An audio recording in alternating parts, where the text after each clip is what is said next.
feels good to have a newly hatched desire, doesn't it? When hope is still alive.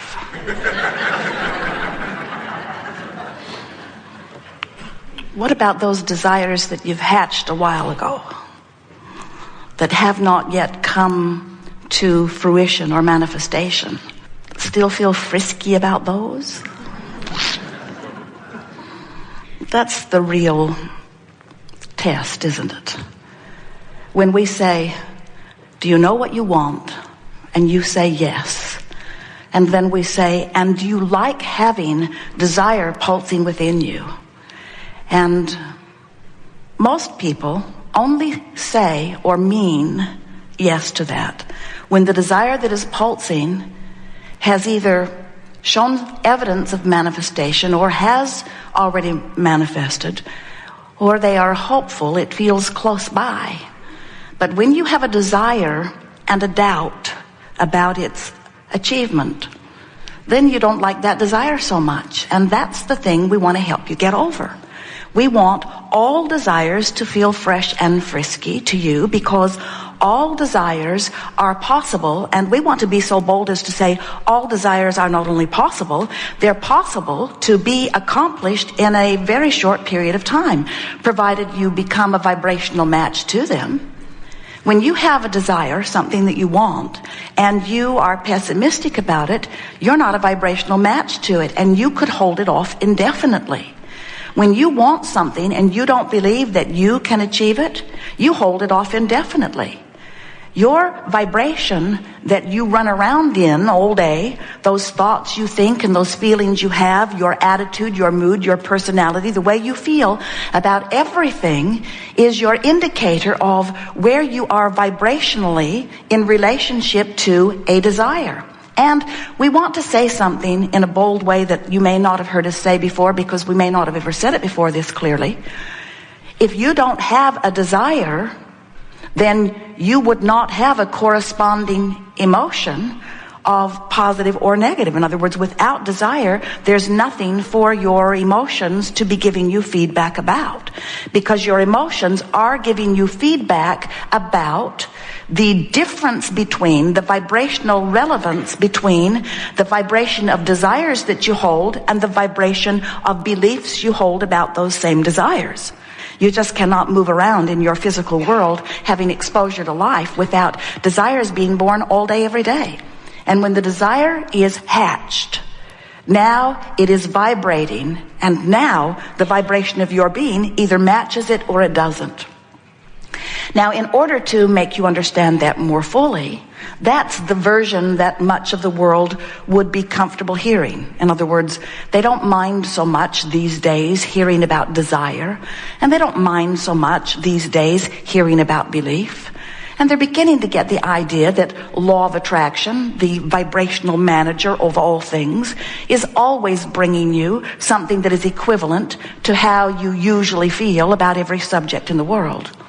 But in order to really understand your creative endeavor, in order to really understand why some things are working for you and why others aren't, you've got to get a handle on your emotions, because your emotions give you moment by moment, play by play feedback about the vibrational relationship between who you have become since you launched this desire. And that requires a bigger explanation of the larger part of who you are. Everything that ever becomes what you call real life manifested reality was a vibration first. Nothing happens that isn't preceded by plenty of vibration. That's why your planet was thought into being long before the physical manifestation began to take place. It's hard for you to wrap your thoughts around it because you can't step back far enough to see that beginning creation, but you certainly can step back far enough to recognize that the thoughts that you chronically or systematically hold as you beat the drum of them, positive or negative, begin to show up in your life. Manifestations are directly related to the habit of thought that you think, and that's what a belief is. A belief is just a thought you keep thinking. Now, you've picked up a lot of your beliefs from those around you, and the thing that's interesting about beliefs is you think that beliefs are believable. Not only that, you think that beliefs ought to be believable because When you believe it, it happens, so you say it's real. So this is a valid belief, you say. I've got proof that this is a valid belief because there's the evidence. And we say, so? Anything you give your thought to will manifest.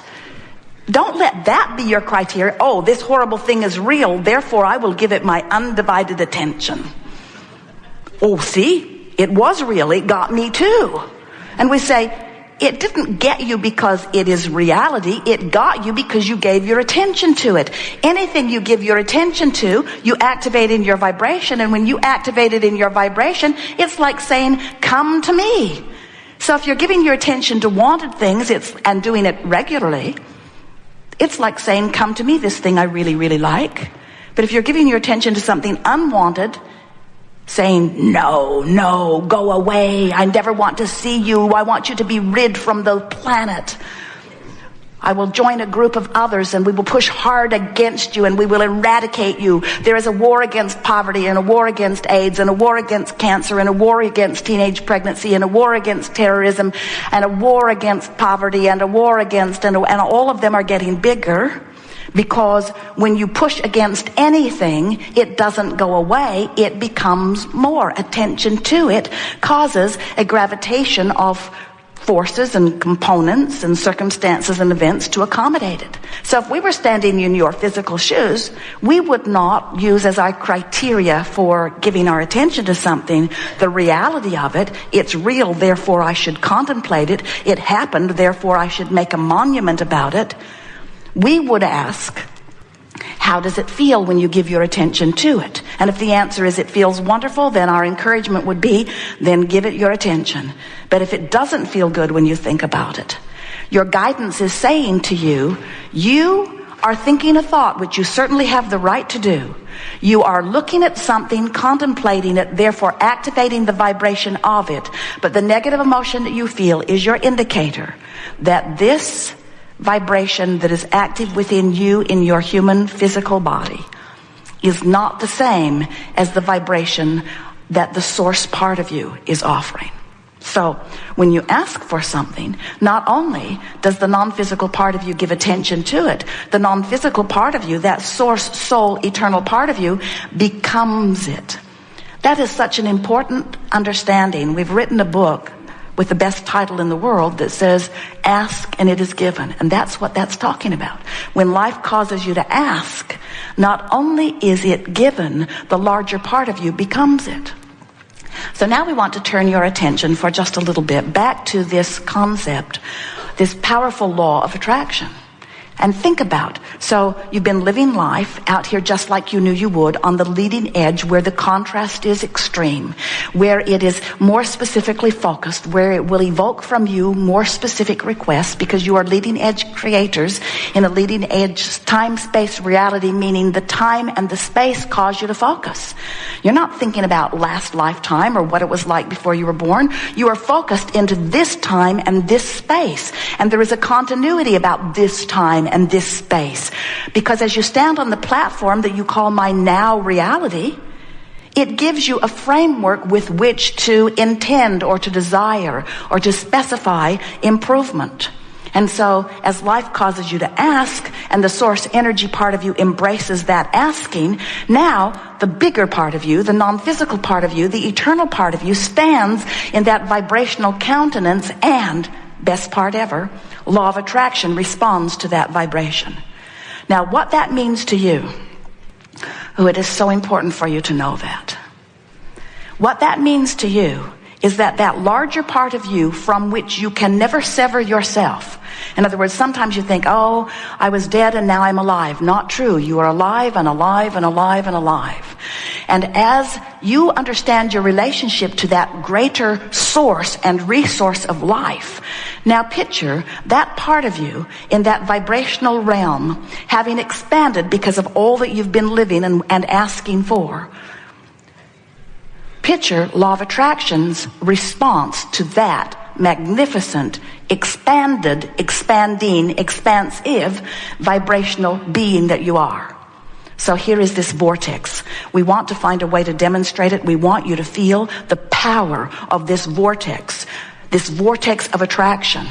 And hear these words: all cooperative components are being drawn to the fulfilling of that request. All cooperative components, meaning law of attraction says that which is likened to itself is drawn, like radio signals. You can't set your radio dial on 6:30 a.m. and hear what's being broadcast on 98.7 FM. The frequencies have to match up. So all components to these requests, think about what you've requested: abundance and well-being and clarity and wellness. In other words, think about what life has caused you to define, and think about this expanded version, just like the version of you that existed before you came forth into this physical body. This version of that which will manifest in physical form for you is manifesting and taking shape in this vibrational reality. Now, if you can wrap your thoughts around that and try just a little bit to accept the reality of this vibrational reality, you're most of the way to the creation of all of the things that you want. If you have a hard time accepting that, if you say, oh, this is just mumbo jumbo from whoever Abraham is, trying to give us something for our money as we've spent it, we want you to understand that this is a vibrational reality, and all things that you know as reality started there. It's big, it's bold, it's magnificent, and law of attraction is calling to this vortex all cooperative components. So let's say you don't have enough money. You've been asking for money. And as we've been watching you over time and getting a sense of your vibration, we got to tell you, you've put veritable fortune in your vibrational escrow. You've been asking with intensity for some time now. So here is this vortex attracting to its center all cooperative components. So everything necessary for the fulfillment of this thing, whatever it is that you're asking for, has been lined up. If it's a business that you're asking for, the location is being scouted, the people who will assist you, the financing, all things necessary for this business have been summoned by this powerful point of attraction. When you ask, it is given. That's what that means. It is given. And we want to say to you, from our point of view, and our point of view matters, we can see it clearly. It is done. It is done. It is done. It is done.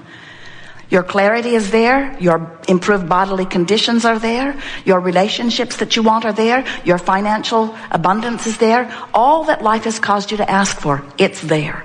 But when we talk about the cooperative components, now we have to talk about you. And we have to ask the question, are you a cooperative component of your own desire? Where is it? It's taking too long. Where is it? It's taking too long. Where is it? It's taking too long. I don't have enough. I don't have enough. I don't have enough. I don't have enough. I've never had enough. I've never had enough. I've never had enough. I don't know anybody who has enough. I don't know anybody who has enough. Are you a cooperative component? Are you a cooperative component to what you are asking for? Or are you, like so many people, stuck in step one? You know what step one is? Step one is where the contrast causes you to ask. Step one is where you know what you don't want, and so you are vibrationally requesting the improvement or the exact opposite of what you don't want, which is what you do want. Step one is where you're asking for what you want. Step two is source. The larger part of you becomes the vibrational equivalent of what you've asked for. That's that vortex that we're talking about. But step three is what this gathering is all about. Step three is you've got to find some way, somehow, to be a cooperative component.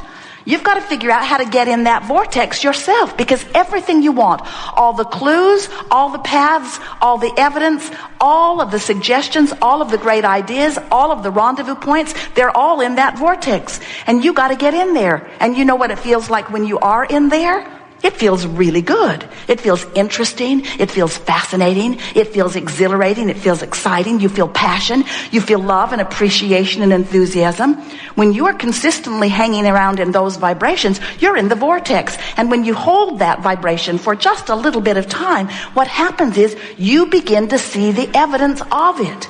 Haven't you ever walked side by side with someone you know, maybe a friend, maybe a family member, and what you see from life looks so different from what they see from life? When you get in the vortex, you begin seeing life through the eyes of source, because you and that which is source are one vibration.